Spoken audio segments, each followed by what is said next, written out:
Queen's revenge. Queen Camilla is rumored to be succeeding where Harry and Meghan have failed miserably. Plates are sure to be flying in Montecito soon. Greetings and a cordial welcome to you. As they say, living properly is truly the greatest retribution. And now it seems Queen Camilla will have her payback on Harry and Meghan for everything they've uttered about her. I mean, Harry really assailed her in spare in an unfair manner. He claimed she was his nefarious stepmother, that she was the one leaking all kinds of adverse bulletins about him to the media outlets. Harry even inscribed that she had offered him up on her public relations altar. Of course, Camilla comprehends it's best not to react to Harry's assertions. She doesn't aspire to be hauled down into that abyss of misery. However, it sounds like triumph is going to be her mode of retribution. According to The Express, Queen Camilla's flawless reprisal on the embarrassed Meghan Markle after new business venture. Queen Camilla has inaugurated a new podcast series that specialists believe will blow the Duchess of Sussex's aborted project completely out of the water. On Monday, January 8th, Queen Camilla officially commenced her premiere podcast series, The Reading Room. Now it accompanies her book club. And she doesn't present the program herself, however she does partake during certain episodes. The installments highlight deliberations between Queen Camilla and numerous high-status visitors. Does it remind you of anything? Let's reminisce. Meghan Markle also had a podcast show. She was the presenter, and it incorporated an assortment of colloquies between herself and eminent guests too. But the dilemma with Meghan's insignificant podcast series is, she wouldn't permit her visitors to get a word in edgewise. She just had to make it all about her. And the truth is, Meghan Markle isn't all that fascinating. That's a verity that she doesn't seem capable of accepting, but everyone else can discern clearly. Now, according to everyone who has encountered her, Queen Camilla is guaranteed to fare much better in this realm, because she actually relishes spending time with other individuals. I believe she has a rather congenial personality. Apparently, she possesses a truly witty sense of humor, and given that Queen Camilla isn't nearly as fame-hungry as Meghan, I'm confident she'll provide her guests an opportunity to beam. I mean, Queen Camilla is undoubtedly a public figure.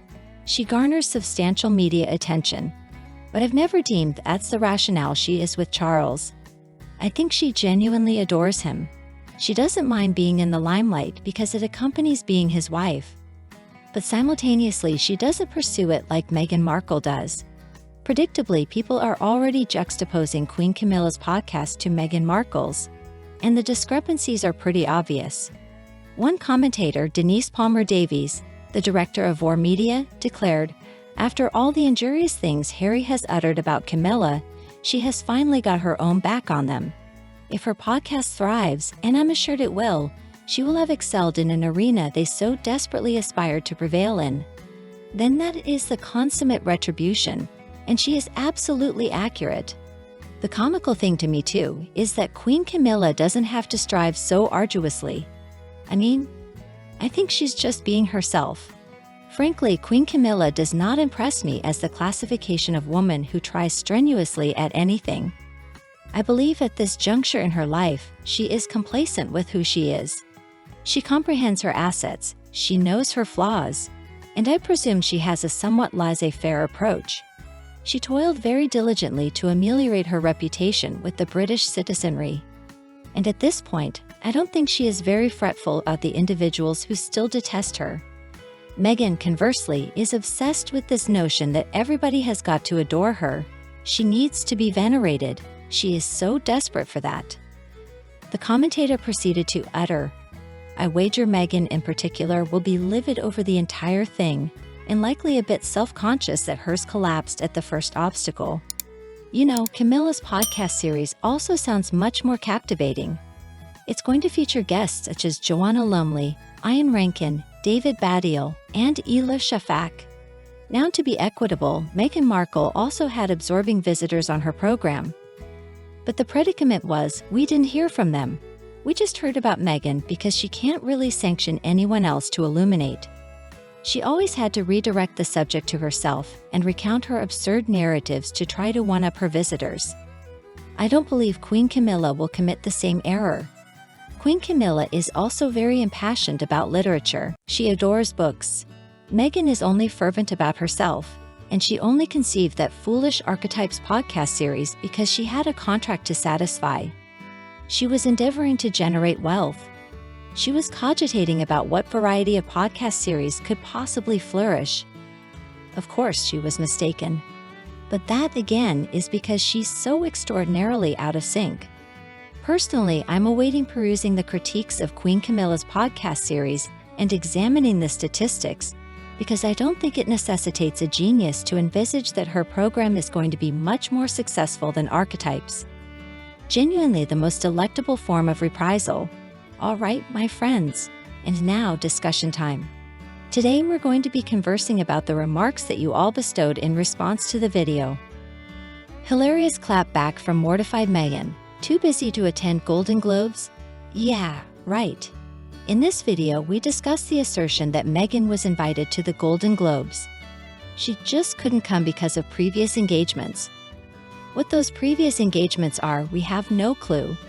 But we do know this narrative is a big pile of balderdash. There's no way she was invited. Let's see what you all had to pronounce. First remark. The observation that really made me chortle is from Linda Ovenstone. Linda says, I'm certain Meghan could have rescheduled her parking lot appearances to attend the Golden Globes. Everybody comprehends she would arrive at the inauguration of a refrigerator entrance. And then came Miss guffawing in response. Yeah, Linda. I mean, come on. Nobody is believing this tale that Meghan Markle just opted not to participate. This is a category of event that she exists for. She is desperate to acquire invitations. I simply do not believe she would have declined it.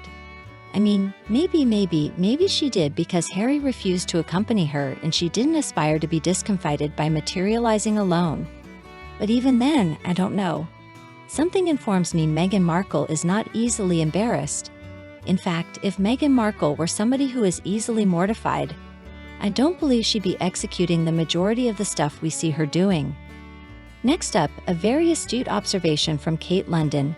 Kate says, Meghan Markle is reminding me of this narcissist I used to be acquainted with. Whenever I wanted to ascertain the veracity of anything that was occurring she was implicated in, I'd request her version. Then I'd just naturally invert it to whatever is the antipode of that, and that always eventuated to be the genuine tale. It never dawned on me she would ever utter the truth. So for sure, Meghan Markle wasn't invited to the Golden Globes, mostly because she alleged she was. Very good point, Kate. I think we can usually do the same thing with Meghan Markle. And that's why, it's so hilarious to me when I come across these puff pieces that clearly originated from Meghan Markle. Or articles about Meghan, where they're quoting a source who talks about how stellar and wonderful she is. And it's so obvious that the source is Meghan Markle herself. That woman is so delusional. Next up, a very compelling viewpoint from Tiglath Pileser. I respectfully disagree. I appreciate that the Golden Globes award ceremony is not a parking lot. But Markle declined the invitation if there was even an invitation for the subsequent rationales. 1. The cast members could not tolerate her and did not desire her around to pilfer their thunder. Could be. 2. Markle did not aspire to be around the genuine stars of the show, like she did not wish to be with Catherine. That is an excellent point you're making. 3. Markle did not want to be in an event where she is the butt of the jokes. She could not stomach the notion of the entire room guffawing at her. And then Rhea Johnson retorts, Meghan Markle will become deranged if she doesn't get assistance screaming and seizing sleeves. It's a frightening conception, isn't it? And Kim concurs. This is an intriguing hypothesis that you're proposing. I kind of could believe it, honestly. You are accurate that Meghan is not somebody who can jest about herself. And if she caught wind that she and Harry were going to be satirized at the Golden Globes, then I do believe she would eschew materializing altogether rather than face that. Can you envision after that joke was uttered them panning on Meghan's countenance? There is no way she would be capable of maintaining that facade on. It would certainly slip and she would exhibit her genuine demonic self. And I agree with you. We need to recollect how Meghan behaved when she had to be around Catherine for the late Queen's funeral.